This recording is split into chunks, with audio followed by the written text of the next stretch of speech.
Greetings, everyone.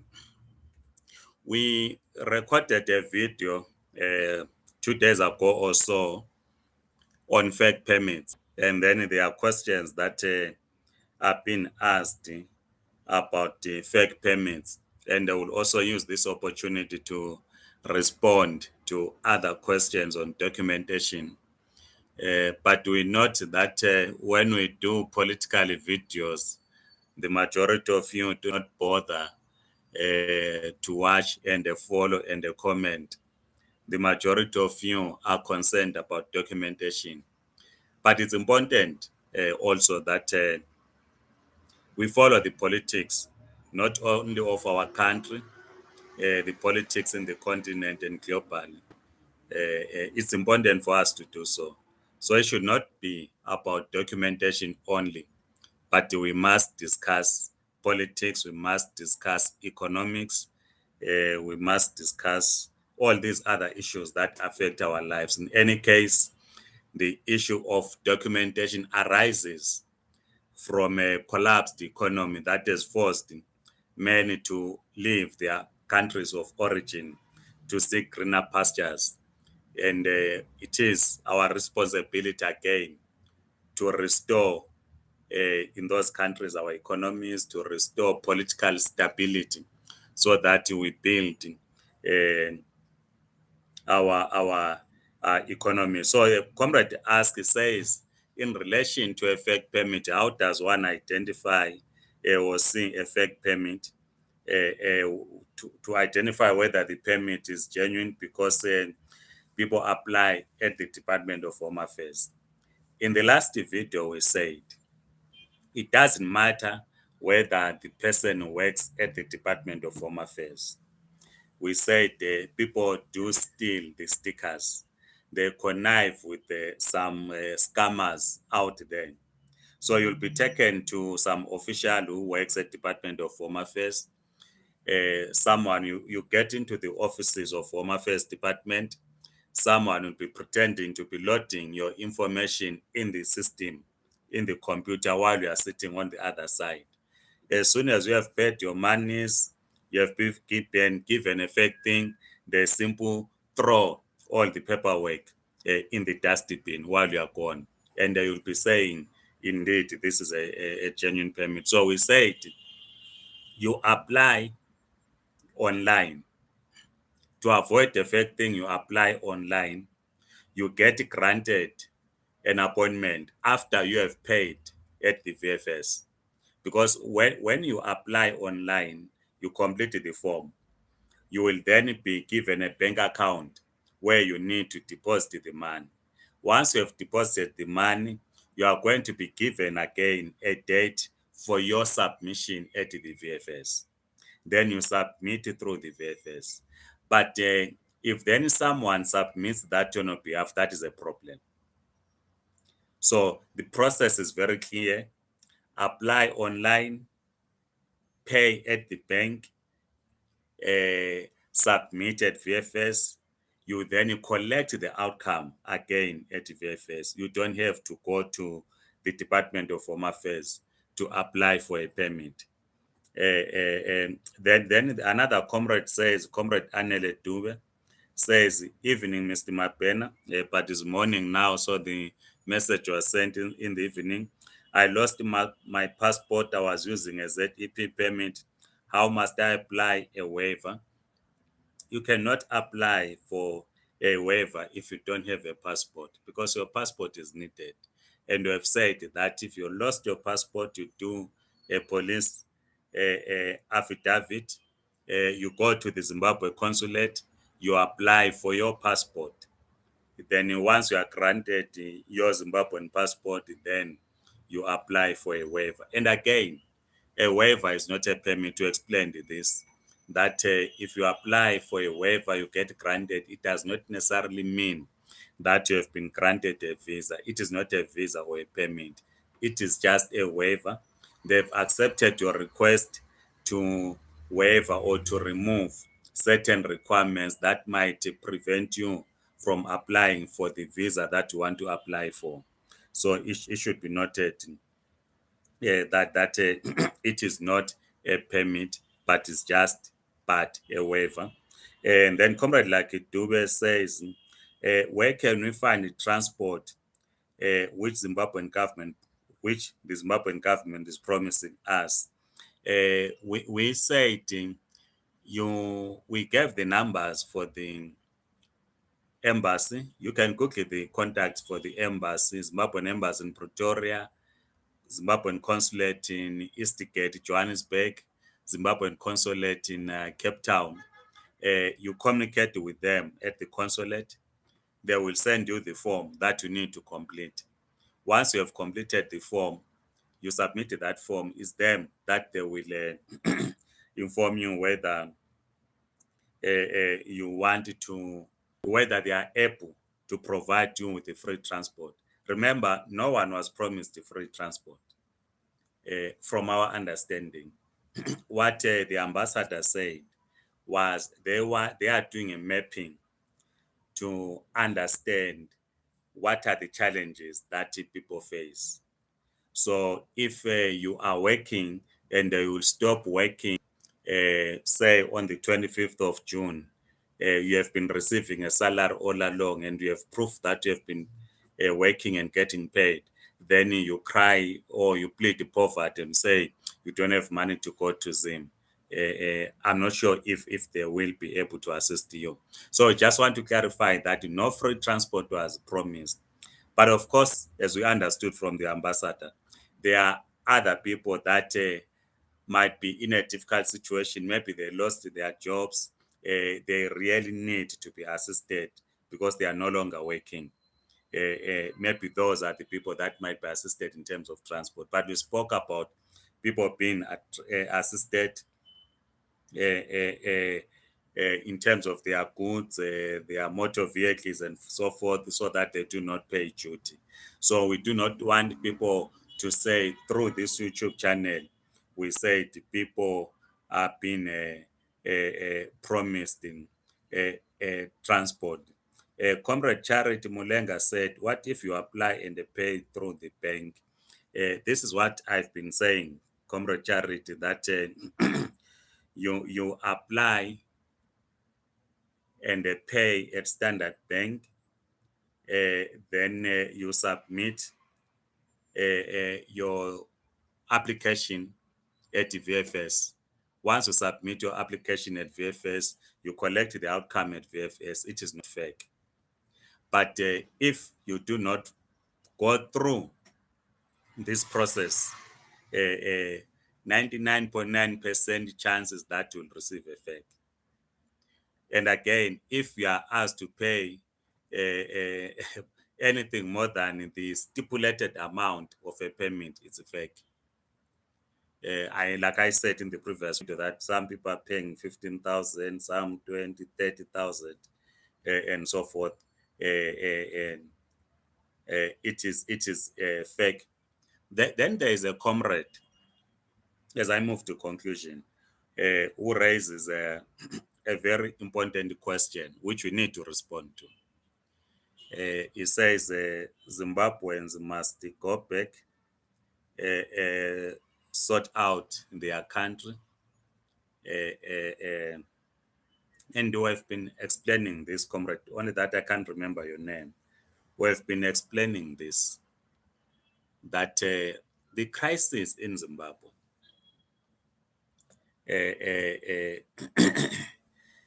is not isolated.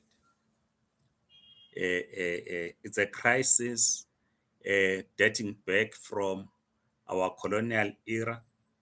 It's a crisis that goes through early years of our independence, particularly from 1990, when we abandoned national planning and adopted neoliberal policies.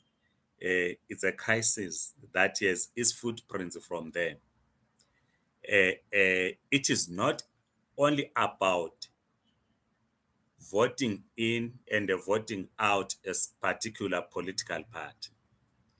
It is about embarking on national planning, building the national democratic economy, Uh, uh, uh, if we are to build a national democratic economy in Zimbabwe, we need national planning.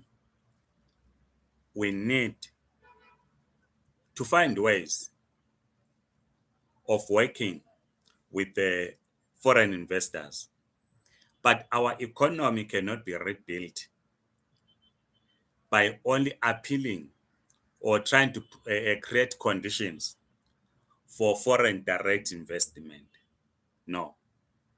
It needs us to do a proper planning, which we have outlined in the program of the Zimbabwe Communist Party in terms of how we envisage a situation where we carry out this consultation inside Zimbabwe to develop a national economic plan. That's what Zimbabwe needs, and that's what South Africa needs as well, or any other African country. That's what is needed because it is not only Zimbabwe, though of course our economy collapsed years back. Is not about, and I'm stressing this point, it's not about removing one government and bringing in another government. It's about transforming our society. If we are to rebuild our economy, but elections, as we always say, they remain key. This is why on this platform we advocate for diaspora vote. We advocate for every Zimbabwean to participate in the electoral process for people to elect a government of their choice. Uh, uh, uh, so that we're able to rebuild our economy. But the key is in transforming our society. The Americans and the British will not build our economy. It is us with our neighbors who have the task of building our economy because, as the comrade pointed out, that the crisis in Zimbabwe, economic and political crisis, has a huge impact to her neighbors. And we agree to this. This is why it's important that we build a national democratic economy. Let me end with this comrade. I've heard some comrades raising a similar thing, and we think it's important that we also address it. Comrade Buyani Jozani says, I came here without that permit. I get here, and if they decide to strip it, let them do. I will continue to survive. Comrade Buyanga Jozani, firstly, it is a criminal offense for anyone to live in a country undocumented, right? We must underline that it is a criminal offense. And the South African government has a right, like any other government in the world, to apply its laws to individuals that are undocumented. We have raised this issue in the build up to 2010 to say the people of low skill that are coming from Zimbabwe to South Africa are people that are looking for greener pastures, are people that want to earn an honest living, hence the appeal to document them. We did not boast, like you are saying in your comment, that people can live without documents and the people will get by, and they will not be boasting about that, and we condemn such comments. This is why we're to make a special request, and the South African government made a special arrangement, understood our request, and they granted special permits. But you cannot fight the South African government for not renewing the ZEP. It's wrong to fight them. We cannot fight the South African government because someone says to me, I will not mention the name, as a man, if my kids live next door because I'm unable to take care of those of my own kids, who then live with my neighbor. They will live with my neighbor for years. And then my neighbor will say, Comrade Mapen, I'm now struggling with my own family. Please take your kids. I can't afford to look after your kids. Should I then fight my neighbor because he says he's, he has now also experiencing challenges that I've been experiencing over the years, and that I should take care of my own kids? I cannot fight my neighbor for such, because the responsibility of taking care of my own kids falls squarely on me as the father. So this is why we will not fight the South African government when it says it will not renew the ZEP. But we appeal to its conscience to say, look, we understand the crisis that is there or here in South Africa, but we think maybe you needed to revisit your decision, not to post like what you are saying, that no, we live undocumented. It's un-African. We need to be thankful. We need to appreciate that for 13 years, people had documents, people were not being arrested, people were working in South Africa. Some were able, through the special permits, to acquire academic qualifications for them to move to other visas. People have upgraded their skills. They now qualify for critical skills visa. They are applying for those critical skills visa. And if the special permits were not granted, they were not going to be able to start in South Africa and upgrade their skills. So we should be thankful for such. We should not be boasting. We should not be fighting the South African government. We should understand when it says it's unable at this point in time, and we must accept, right? So we cannot be going to social media saying, if they don't renew, we lived here without permits, will continue to do. It is irresponsible to say such. And we call on Zimbabweans to stop writing such messages because it is un-African. InisiNdebele sithi ukubonga kumnandi, lamambazo amnyama ahlabela ingoma athona ukubonga kumnandi. It's important to be thankful, even if the decision is a decision that you don't like. But we should at some point say thank you. So please post your questions. We will find time again to respond to your questions. Circulate the video, and please do subscribe to this YouTube channel. Otherwise, goodbye.